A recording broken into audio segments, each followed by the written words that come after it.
Hər kəsə salamlar. Taxtabaş kimə deyirəm? Öz ölkəsinin diktatorunu pisləyib, başqa ölkələrin diktatorlarını tərifləyən, onlara özənənlər.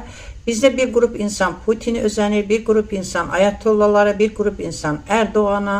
Amma anlamırlar ki, diktatorların mahiyyəti eynidir. Onlar müəyyən dövrdə, o yerdəki əhali biraz qarşı çıxma ehtimalı var, nələrsə edirlər. Amma enində sonunda monopoliya, rəqabət olmayan, hər şeyin tək adamın cəmləşdiyi bir yerdə iqtisadiyyat çökməyə başlayır. Çünki rəqabət yoxdur.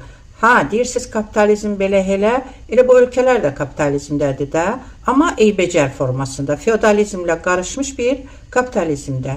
Deyəcəksiniz Sovet dövründə çöktürən elə rəqabətin olmaması, iqtisadiyyatın çökməsi oldu da.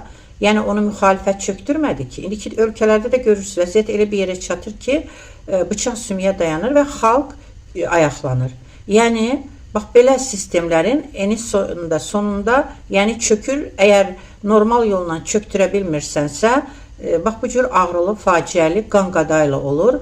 Çünki başqa yolu yoxdur. Yəni iqtisadiyyat çökür və bəzi adamların, bəzi taxtabaşların, bir dəfə bir neçə videonun altında rəy görmüşdüm ki, Əminə Erdoğana baxıb deyirlər ki, baxın görün Əminə Erdoğan necə sadə giyinir, insan necə gülməyəsən, bu qədər avamlıq olar. Deməli, sən dini paltar giyibsə o qadın bağlanıbsa, sən düşünürsən ki, o paltar da çox ucuzdur, onun həyatı da ucuzdur.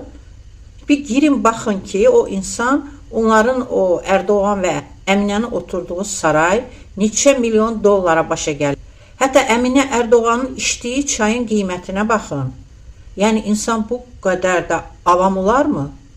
Və ona görə də, yəni siz Allah deməklə deyil, aydınlanmamış toplumlarda heç bir yaxşılığa doğru yenilik olmur. Aydınlanmadıqca Allah daha betərini də edir ki, bəlkə yəni acılar, ağrılar biraz bu insanları nəyisə düşünməyə məcbur edər.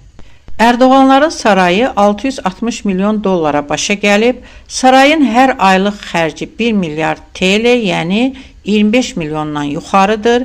Əminə Erdoğan şumotka almağa Avropaya gedir, hətta küçəzadda bağlatdırır. Bir Hermes sumkasının qiyməti 50 min dollardır. İçdiyi yaşıl çayın 1 kilosu 2019-cu ildə 5 min TL'ye yaxın olub, 2022-ci ildə isə 11 min TL'ni ötüb. Beləliklə, qonşunun arvadı bizə gözəl gəldiyi kimi, qonşunun diktatoru da bizə cəzbedici gəlir. Mən mədəniyyət deyirəm, bunlar cahiliyyə deyir. Çoxluq hansı tərəfdədirsə, bu tərəf də qalib gəlir. Eyb yox, mən azlarla işıq tərəfdə qalım.